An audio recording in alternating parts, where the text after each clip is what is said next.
نحمده ونصلي على رسوله الكريم اما بعد فاعوذ بالله من الشيطان الرجيم بسم الله الرحمن الرحيم رب اشرح لي صدري ويسر لي امري واحلل عقدة من لساني يفقهوا قولي۔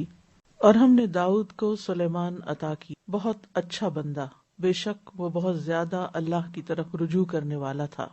عام طور پر جب پیغمبروں کے حالات ذکر کیے گئے اس کے لیے آیا وذکر عبد، لیکن یہاں پر وَوَهَبْنَا لِدَاوُودَ سُلَيْمَانَ کہ داؤد اور سلیمان علیہ السلام کی کہانی ایک ہی طرح کی ہے۔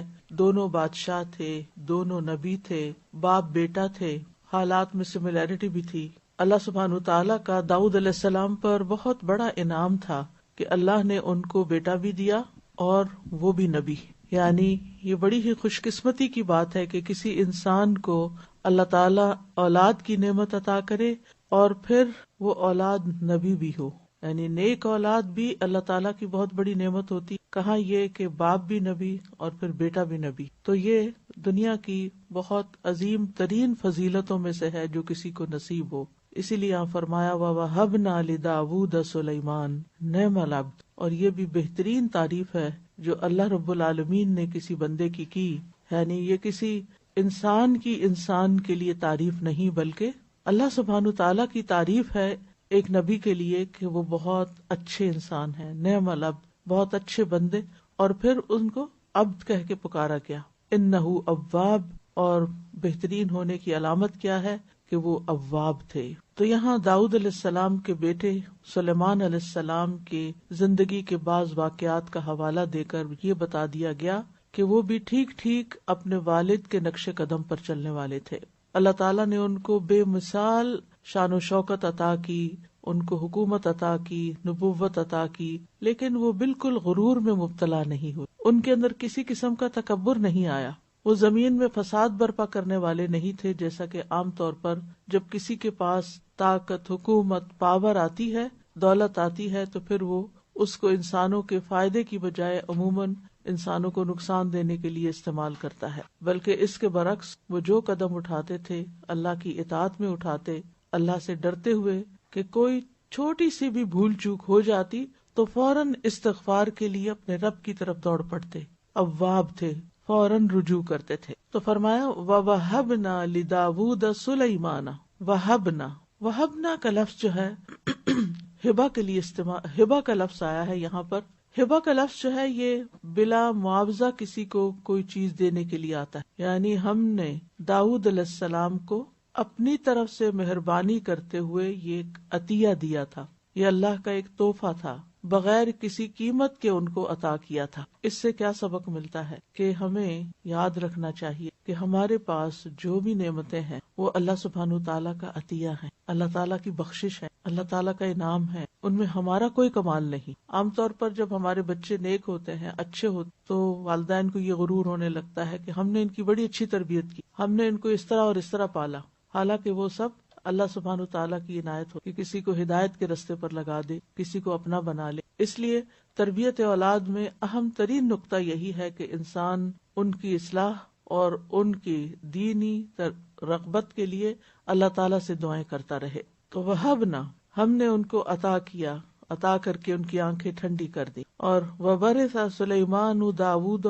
آتا ہے، وَوَرِثَ سُلَيْمَانُ دَاوُودَ آتا ہے سورۃ النمل میں، تو اس میں ہم دیکھتے ہیں کہ سلیمان علیہ السلام جو ہے وہ داؤد علیہ السلام کے وارث ہوئے، اس کا ذکر کیا گیا۔ اس سے یعنی اس کا یہ مطلب نہیں کہ داؤد علیہ السلام کے صرف ایک ہی بیٹے تھے، داؤد علیہ السلام کے کئی بیٹے تھے، لیکن ان میں سے سلیمان علیہ السلام ہی ان کے اصل وارث بنے۔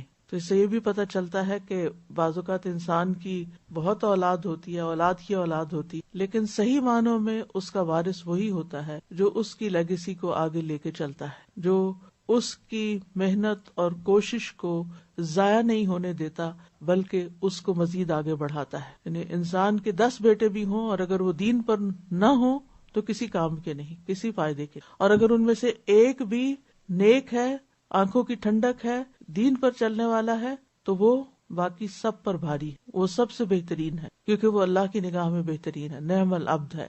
اور عمومی طور پر بھی ہم دیکھتے ہیں کہ انبیاء اولاد کو اللہ تعالیٰ کا ہبہ یا تحفہ ہی سمجھتے تھے. جیسے ابراہیم علیہ السلام کے بارے میں آتا ہے الحمدللہ الذی وہب لی علی الکبر اسماعیل و اسحاق ان ربی لسمیع الدعاء.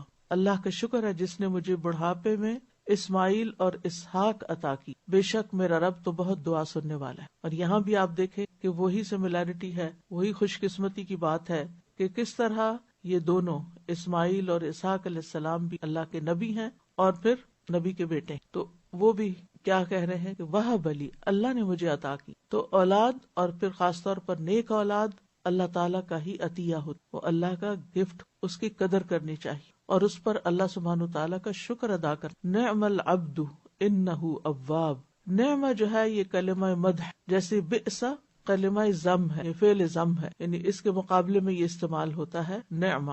نعم العبد یعنی سلیمان علیہ السلام بہترین بندے تھے، انتہائی نفیس انسان تھے، بہت نیک انسان تھے. وہ ان تمام اوصاف سے متصف تھے، ان کے اندر وہ تمام صفات موجود تھی جو تعریف کے موجب ہیں، جن پر تعریف کی جا سکتی، یعنی جن کی وجہ سے ایک بندہ قابل تعریف ہوتا ہے.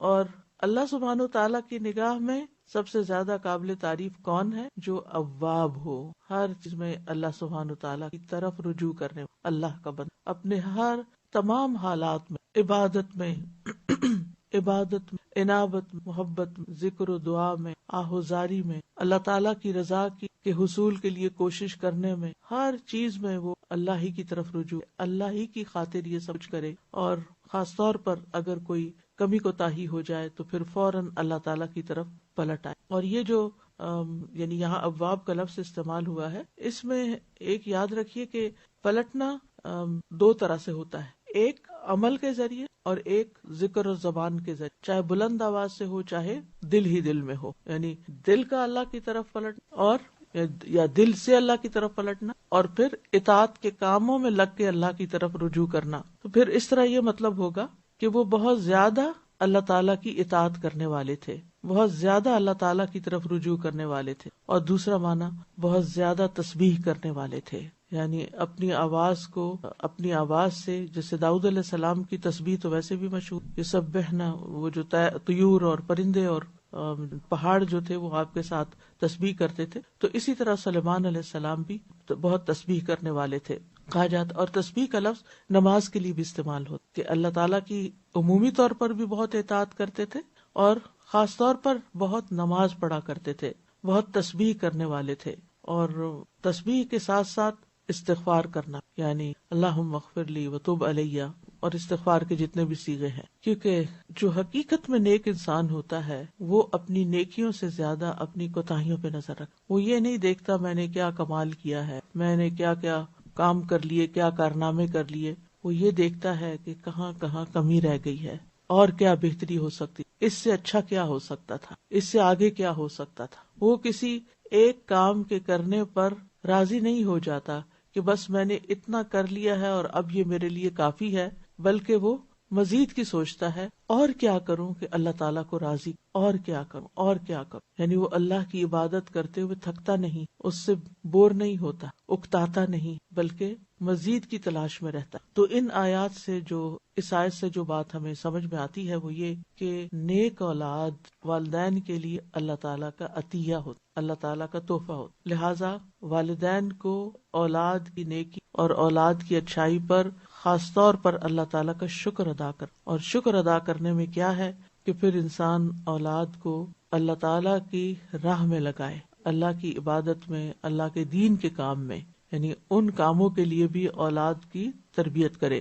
تو دوسری بات یہ کہ بندے کی جو اصل خوبی ہے جس کی وجہ سے انسان نعم العبد بنتا ہے وہ زیادہ مالدار ہونا نہیں، دنیا میں بہت آگے ہونا نہیں ہے، بلکہ اللہ کا بندہ بننے میں ہے. یعنی نعم العبد اللہ کا بندہ ہوتا ہے. آپ دیکھیے کہ سلیمان علیہ السلام کو جو خصوصیات حاصل تھی وہ آپ سب کو معلوم ہے. جنات ان کے لیے مسخر تھے، ہوائیں ان کے لیے مسخر تھی، جانوروں کی بولیاں وہ سمجھتے تھے. یعنی دنیاوی اعتبار سے بھی ان کی سلطنت اور حکومت اور بادشاہت اتنی زیادہ تھی، اتنی پھیلی ہوئی تھی کہ اس طرح کی حکومت دنیا میں کسی اور کو ملی ہی نہیں. یعنی اتنی نعمتیں کسی کے پاس تھی ہی نہیں.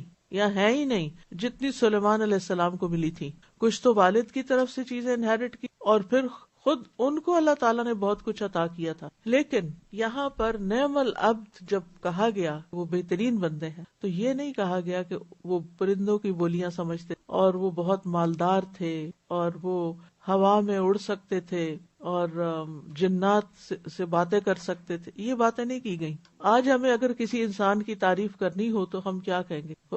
آپ کو معلوم ہے کہ فلاں شخص جو ہے اس کے پاس ایسا جیٹ ہے کہ وہ ایک دن میں یہاں سے مثلاً پاکستان جاتا ہے اور پھر وہاں سے شام تک واپس بھی آ جاتا ہے. تو ہم بہت حیران ہوں گے کہ واہ کیا خوش قسمت انسان ہے کہ جس کو اتنی سہولت حاصل ہے کہ وہ ایک ہی دن میں اپنی مرضی سے جہاں چاہتا ہے وہاں جا سکتا ہے. سلیمان علیہ السلام کو تو یہ سب کچھ آگے آئے گی تفصیل کہ کیا کیا حاصل تھا. لیکن تعریف ہوئی تو کس بات پر؟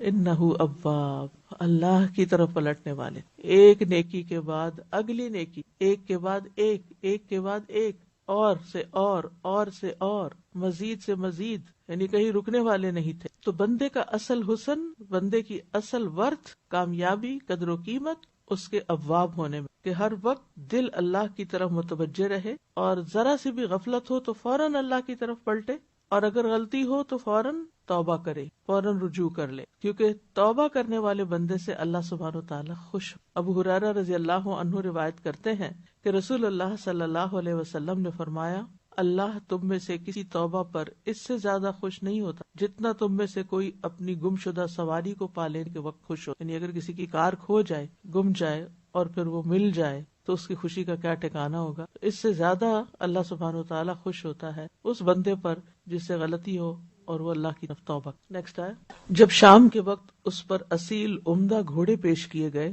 تو اس نے کہا کہ بے شک میں نے مال کی محبت کو اپنے رب کی یاد کی وجہ سے محبوب رکھا ہے، یہاں تک کہ وہ پردے میں چھپ. سلیمان علیہ السلام کی اوابیت کی ایک اور مثال یہاں بیان ہو رہی ہے. ان آیات میں سلیمان علیہ السلام کی اللہ کے راستے میں جہاد سے محبت اور اس کے لیے تیاری کے طور پر گھوڑے پالنے اور ان کی تربیت کا ذکر ہے. کہا جاتا ہے کہ اس مقصد کے لیے انہوں نے بہت بڑی تعداد میں اعلیٰ نسل کے تیز رفتار گھوڑے پال رکھے، یعنی عبادت بھی کرتے تھے، اطاعت بھی کرتے، رجوع بھی کرتے تھے، ذکر بھی کرتے اور اللہ سے محبت بھی کرتے تھے، اور اس کے ساتھ ساتھ اللہ کے راستے میں جو چیز ضرورت تھی اس کو تیار بھی کرتے، یعنی دنیاوی تیاری بھی. اب ہوا یہ کہ ایک دن پچھلے پہر ان کے سامنے اعلیٰ نسل کے اصیل گھوڑے جو ہیں وہ پیش کیے گئے، جو اپنی یعنی جو گھوڑے اتنے زبردست تھے کہ جن کے کھڑے ہونے کا ایک خاص سٹائل تھا، اور وہ سٹائل کیا تھا کہ وہ 3 ٹانگوں پہ کھڑی رکھتے اور چوتھا پاؤں اوپر اٹھا کے رکھتے تھے. خاص سٹائل کے ساتھ ایک خاص اینگل میں کھڑے ہوتے تھے جس سے وہ دیکھنے میں اور بھی زیادہ خوبصورت لگتے تھے. یعنی چوتھی ٹانگ کا صرف تھوڑا سا کھر زمین پہ لگتا تھا، کھڑا نہیں ہوتے تھے چوتھی ٹانگ پر،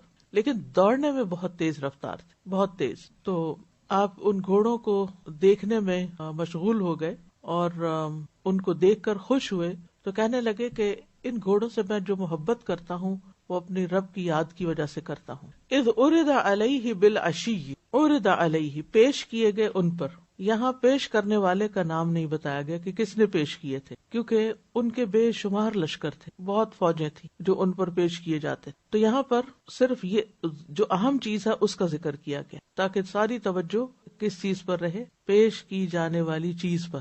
جو ہم کہتے ہیں نا کھانا پیش کیا گیا تو توجہ کس پر ہے؟ کھانے پر. اور اگر یہ کہیں فلاں نے کھانا پیش کیا تو کسی کی توجہ کھانے پہ ہوگی اور کسی پیش کرنے ہوگی. اور آپ نے دیکھا ہوگا کہ عموماً لوگ جب ٹیبل پہ بیٹھتے ہیں تو کچھ لوگ تو کھانے پر توجہ رکھتے اور کچھ لوگ یہ پوچھتے رہتے ہیں کہ بنایا کس. تو بہرحال یہاں پر گھوڑوں کی اہمیت کے پیش نظر اذ عرض علیہ بالعشی، عشیش کا جو لفظ ہے یہ ظہر سے لے کر شام تک کا وقت ہو، یعنی دن ڈھلے. بعض لوگ رات بھی اس میں شامل کر لیتے ہیں. الصافنات، صافنات جو ہے یہ صافن کی جمع ہے. صافن مراد وہ گھوڑے جو 3 ٹانگوں پہ کھڑے ہوتے اور چوتھی ٹانگ تھوڑی سی اٹھا کے رکھتے. یہ ان کی قوت پر دلالت کرتا ہے کہ وہ 3 ٹانگ پہ بھی کھڑے ہو سکتے ہیں. یہ ایسے ہی ہے کہ جیسے انسانوں میں سے کوئی ایک ٹانگ پہ کھڑا ہو سکتا. آپ ذرا کھڑے ہو کر دیکھیے گا آج کہ کتنی دیر کھڑے ہو سکتے ہیں. تو جو جتنی دیر کھڑا ہو سکتا ہے ایک ٹانگ پہ وہ اتنا ہی قوت والا ہے. یہ قوت کی علامت ہوتی. تو یہ 3 ٹانگوں پہ کھڑے ہونا ان گھوڑوں کی قوت کی علامت تھی، ان کا ایک اظہار تھا اپنی قوت کا.